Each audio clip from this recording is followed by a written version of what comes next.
anong bisa ng yung notaryo, pwede nga siyang walang notaryo eh. Umattend lang siya sa Senate committee hearing, under oath naman siya.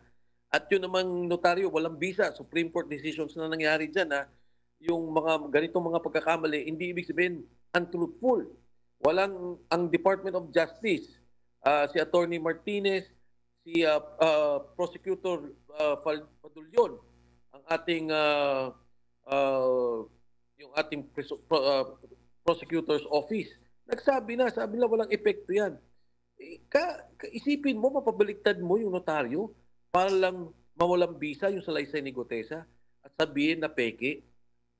Napaka ano ba yung ginagawa nilang storya para mawalang bisa yung salaysay ni Gutesa, napakagrabe.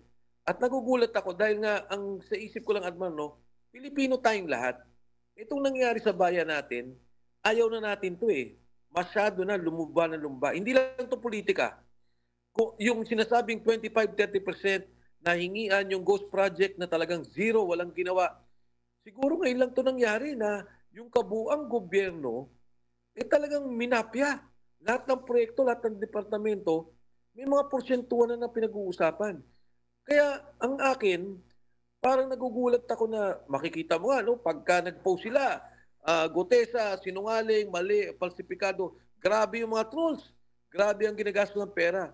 So sigurado ko, hindi ko lang nakikita, sigurado ako, Admar. Dahil kung ikaw Pilipino, kahit anong kulay mo, pink ka man, makapink ka, DDS ka, pulahan ka, siguro naman dapat ang paniwala nating lahat, itong problema ng korupsyon na nangyari at nakikita natin, dapat ihinto.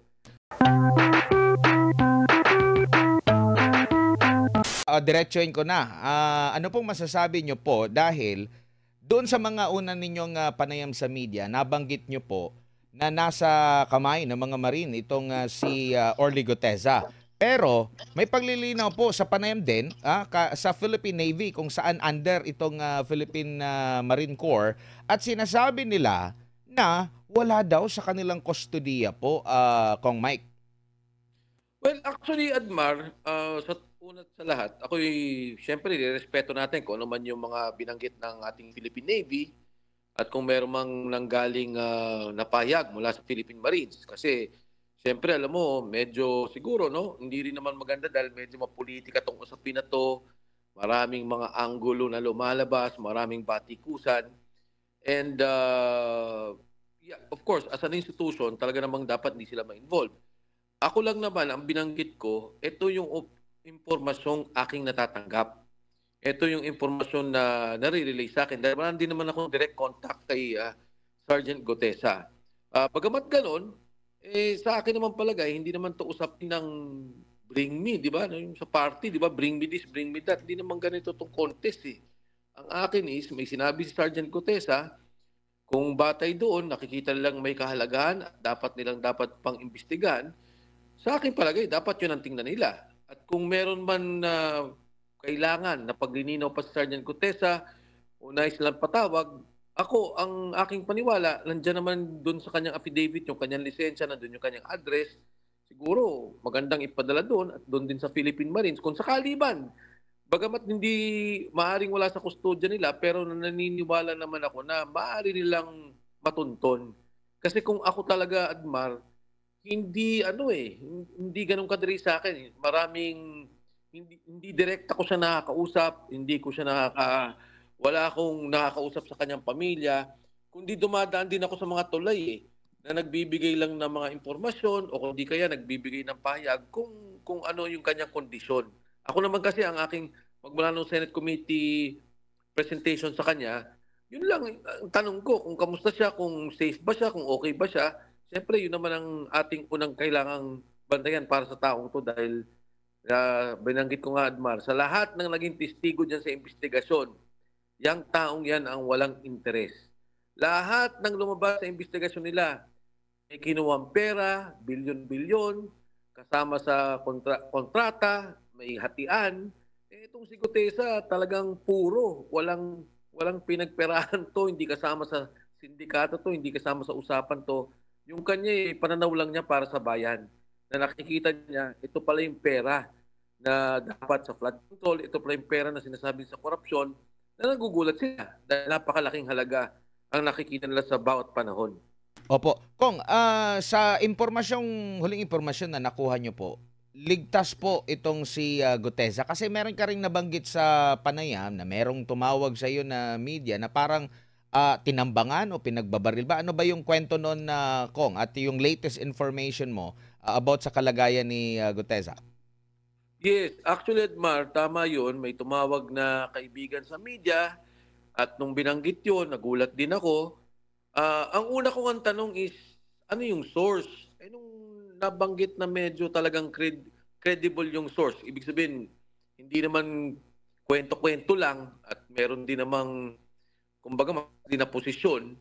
Nung mabanggit sa akin yun, sinubukan kong tumulay ulit at pinatanong ko kung kamusta ba siya, anong nangyari, anong sitwasyon, nakabalik nga sa akin, hindi, oras di ba? Bago makarating yung impormasyon at binanggit nga na siya naman daw, meron ngang umaaligid at nasa kote ng Marines, pero hindi ko alam kung ano yung detalye, hindi ko rin alam kung ano yung intent, pero ang importante sa akin doon, walang nangyari sa kanya.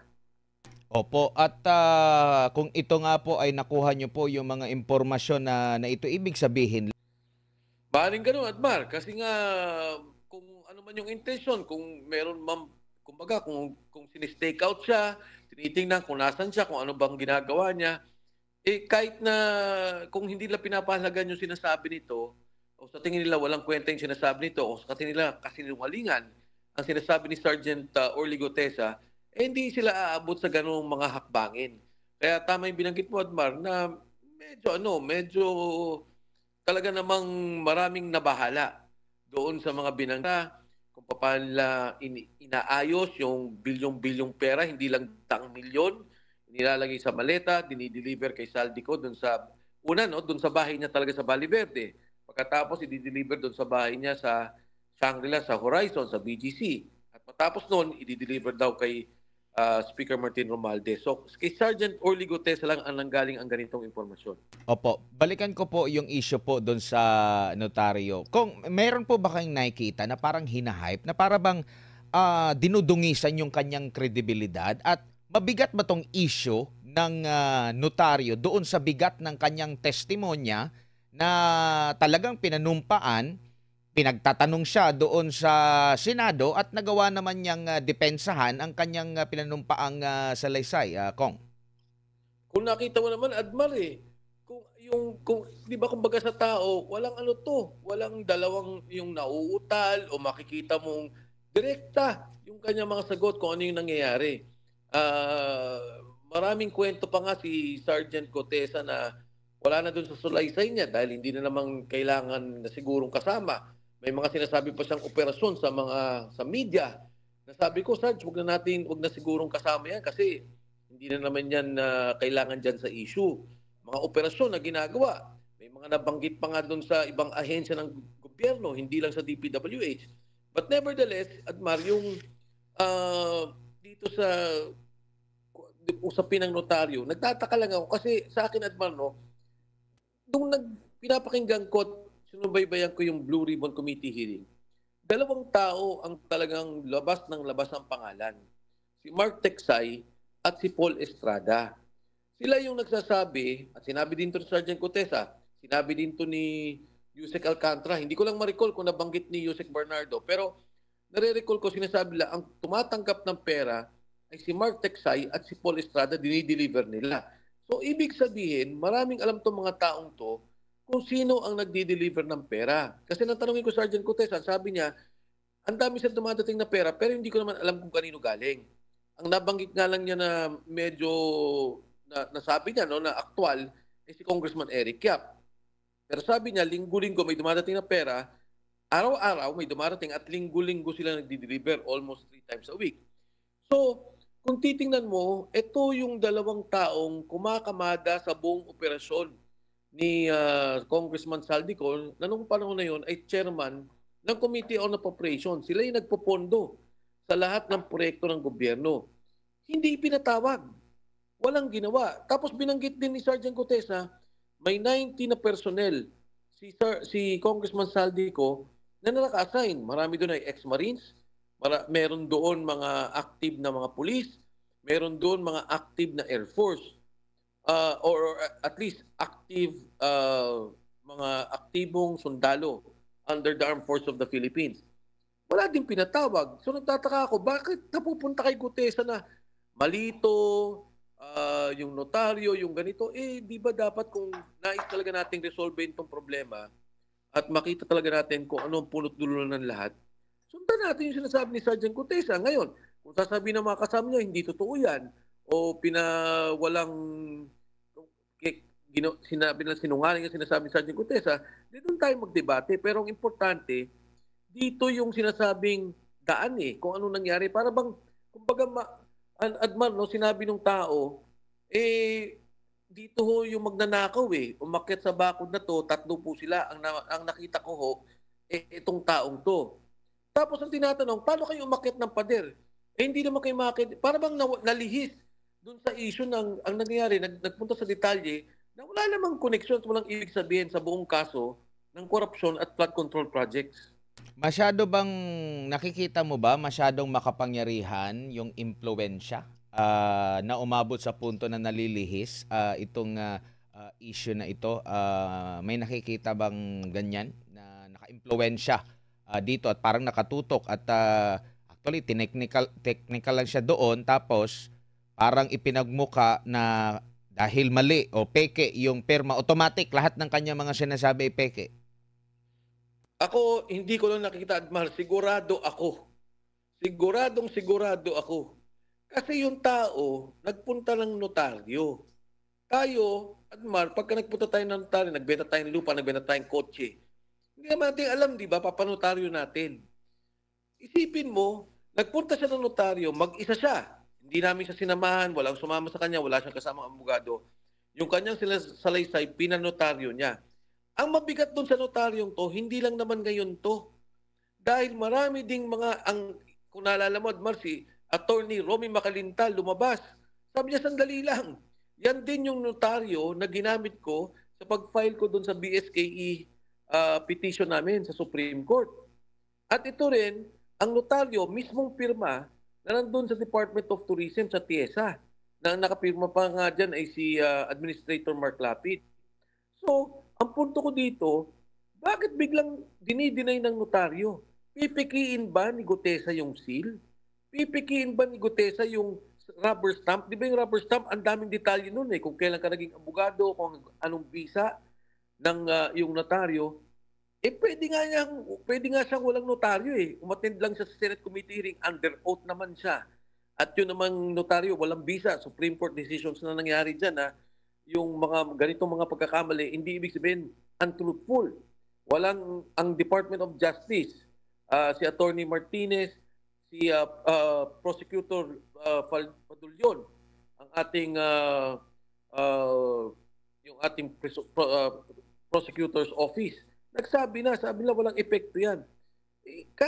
Isipin mo, mapabaliktad mo yung notaryo para lang mawalang bisa yung salaysay ni Gutesa at sabihin na peke. Ano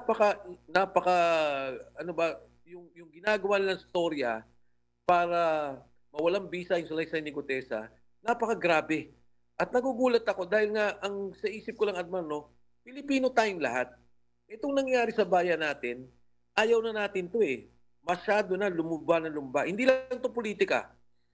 Yung sinasabing 25-30% na hingian yung ghost project na talagang zero, walang ginawa.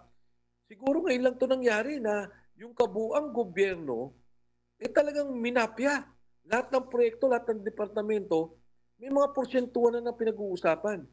Kaya ang akin, parang nagugulat ako na makikita mo nga, pagka nag-post sila, Gutesa, sinungaling, mali, falsipikado, grabe yung mga trolls. Grabe ang ginagastos ng pera. So sigurado ako, hindi ko lang nakikita, sigurado ako, Admar.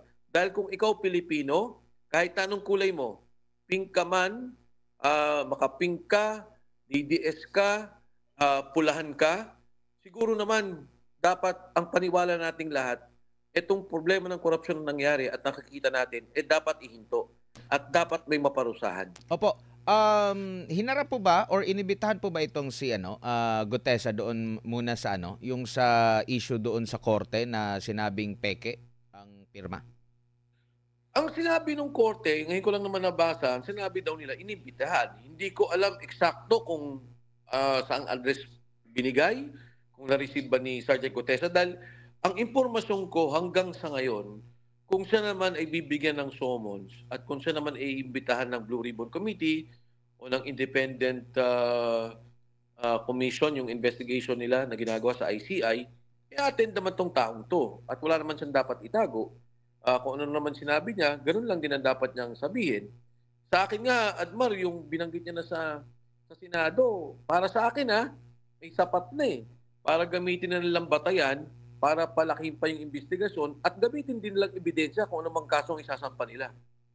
Opo, and naimbitahan ba siya? Kasi yung mga nagsalita doon sa Senate Blue Ribbon, inimbitahan din. At talagang yung kanilang naging mga pasabog, yung kanilang mga naging testimonya, siguro, hindi naman isinapubliko, for sure, inulit yon kasi doon din pinagbasehan yung, yung rekomendasyon na maghain ng reklamo ang ombudsman. Naimbitahan ba itong si Gutesa maliban sa Senate Blue Ribbon Committee? Sa akin, wala akong impormasyon tungkol dyan, Admar. Yung Blue Ribbon Committee lang ang aking alam.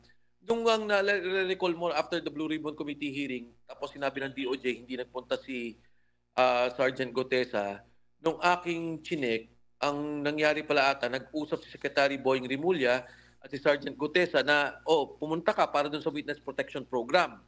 Pagkatapos ata, dahil nga nung nagsalita Sergeant Gutesa na hindi na niya kailangang yung Witness Protection Program o yung proteksyon ng kustodya ng Senado, hindi na siya nagpunta the next day. So, yun lang yung impormasyon na nakuha ko to be honest, Admar. Pero ang paniwala ko naman, kung siya may imbitahan, yung prinsipyo at panindigan ni Sergeant Gutesa ay mananatili at siya ay magtutulong at magpa-participate kung ano man ang investigasyon. Parang ano po ba ito, red flag, Kong Mai? Kasi lahat ng mga nag-testimonya doon, kumbaga parang umusad yung ang investigasyon doon sa mga naging pahayag nila. Umabot nga sa punto na nakasuhan pa. Pero itong kay Gutesa, mabigat din itong pahayag. Bakit hindi kaya kasing bigat yung kanilang treatment dito?